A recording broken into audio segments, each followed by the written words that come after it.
I and my colleagues, Art Aaron and Lucy Brown and others, have put 37 people who are madly in love into a functional MRI brain scanner. 17 who are happily in love, 15 who had just been dumped, and we're just starting our third experiment, studying people who report that they're still in love after 10 to 25 years of marriage. So this is the short story of that research. In the jungles of Guatemala, in Tikal, stands a temple. It was built by the grandest Sun King of the grandest city-state, of the grandest civilization of the Americas, the Mayas. His name was Casacanchawi. He stood over 6 feet tall. He lived into his 80s, and he was buried beneath this monument in 720 AD. And Mayan inscriptions proclaim that he was deeply in love with his wife, so he built a temple in her honor facing his. And every spring and autumn, exactly at the equinox, the sun rises behind his temple and perfectly bathes her temple with his shadow. And as the sun sets behind her temple in the afternoon, it perfectly bathes his temple with her shadow. After 1,300 years, these two lovers still touch and kiss from their tomb. Around the world, people love. They sing for love. They dance for love. They compose poems and stories about love. They tell myths and legends about love. They pine for love. They live for love. They kill for love. And they die for love. As Walt Whitman once said, he said, "Oh, I would stake all for you." Anthropologists have found evidence of romantic love in 170 societies. They've never found a society that did not have it. But love isn't always a happy experience. In one study of college students, they asked a lot of questions about love, but the two that stood out to me the most were, have you ever been rejected by somebody who you really loved? And the second question was, have you ever dumped somebody who really loved you? And almost 95% of both men and women said yes to both. Almost nobody gets out of love alive. So before I start telling you about the brain, I want to read for you what I think is the most powerful love poem on earth. There's other love poems that are, of course, just as good, but I don't think this one can be surpassed. It was told by an anonymous Kwakiutl Indian of southern Alaska to a missionary in 1896. Here it is. I've never had the opportunity to say it before. Fire runs through my body with the pain of loving you. Pain runs through my body with the fires of my love for you. Pain like a boil about to burst with my love for you. Consumed by fire with my love for you. I remember what you said to me. I am thinking of your love for me. I am torn by your love for me. Pain and more pain. Where are you going with my love? I am told you will go from here. I am told you will leave me here. My body is numb with grief. Remember what I said, my love. Goodbye, my love, goodbye. Emily Dickinson once wrote, "Parting is all we need to know of hell." How many people have suffered in all the millions of years of human evolution? How many people around the world are dancing with elation at this very minute? Romantic love is one of the most powerful sensations on earth. So several years ago, I decided to look into the brain and study this madness. Our first study of people who are happily in love has been widely publicized, so I'm only going to say very little about it. We found activity in a tiny little factory near the base of the brain called the ventral tegmental area. We found activity in some cells called the A10 cells, cells that actually make dopamine, a natural stimulant, and spray it to many brain regions. Indeed, this part, the VTA, is part of the brain's reward system. It's way below your cognitive thinking process. It's below your emotions. It's part of what we call the reptilian core of the brain, associated with wanting, with motivation, with focus, and with craving. In fact, the same brain region where we found activity becomes active also when you feel the rush of cocaine. But romantic love is much more than a cocaine high. At least you come down from cocaine. Romantic love is an obsession. It possesses you. You lose your sense of self. You can't stop thinking about another human being. Somebody is camping in your head. As an 8th century Japanese poet said, "My longing had no time when it ceases. Wild is love." And the obsession can get worse when you've been rejected. So right now, Lucy Brown and I, the neuroscientist on our project, are looking at the data of the people who we put into the machine after they had just been dumped. It was very difficult, actually, putting these people in the machine because they were in such bad shape. So anyway, we found activity in 3 brain regions. We found activity in a brain region, in exactly the same brain region associated with intense romantic love. What a bad deal. You know, when you've been dumped, the one thing you'd love to do is just forget about this human being and then go on with your life. But no, you just love them harder. As the poet Terence, the Roman poet, once said, he said, "The less my hope, the hotter my love." And indeed, we now know why. 2,000 years later, we can explain this in the brain.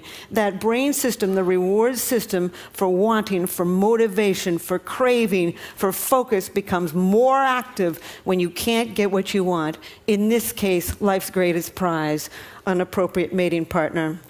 We found activity in other brain regions also. In a brain region associated with calculating gains and losses.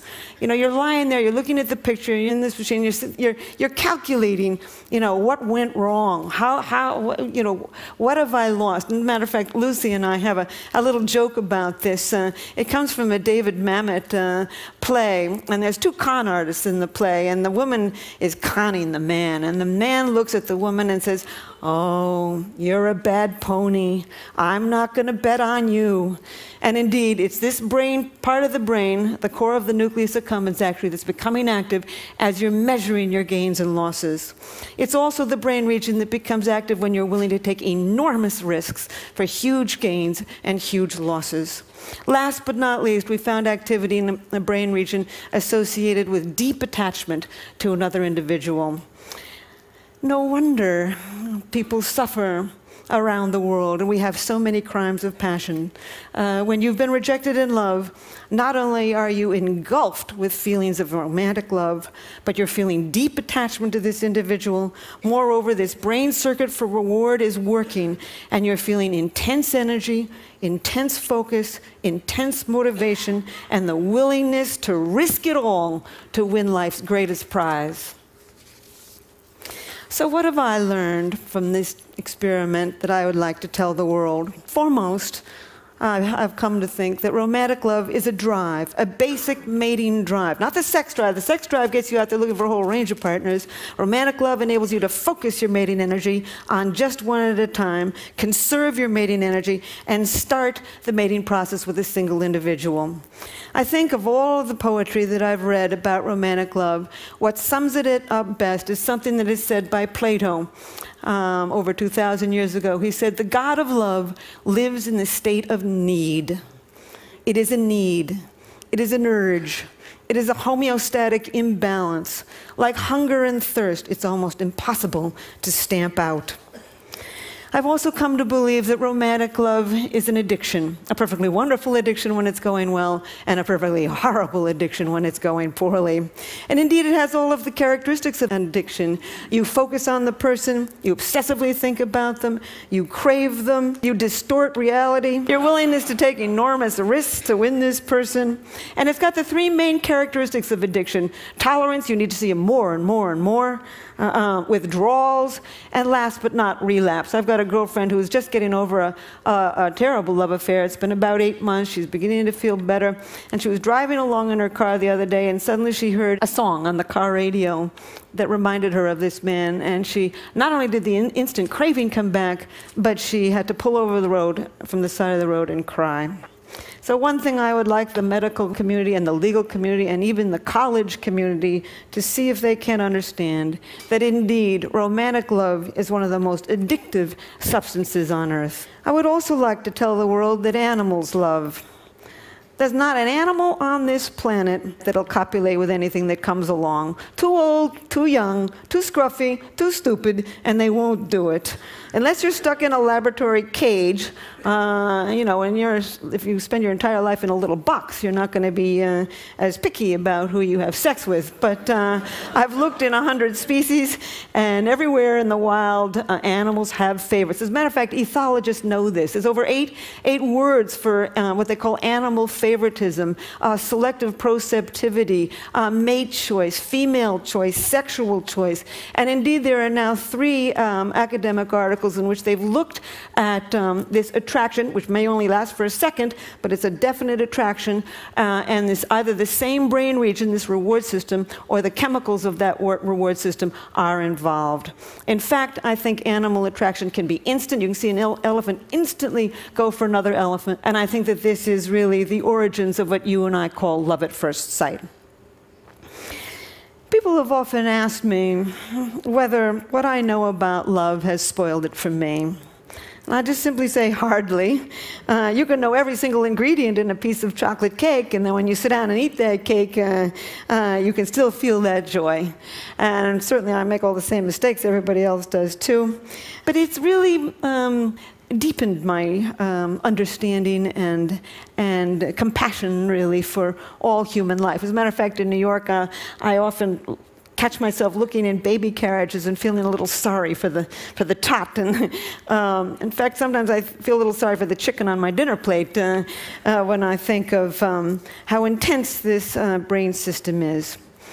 Our newest experiment is been hatched by my colleague Art Aaron, putting people who are reporting that they are still in love in a long-term relationship into the functional MRI. We've put 5 people in so far, and indeed we found exactly the same thing.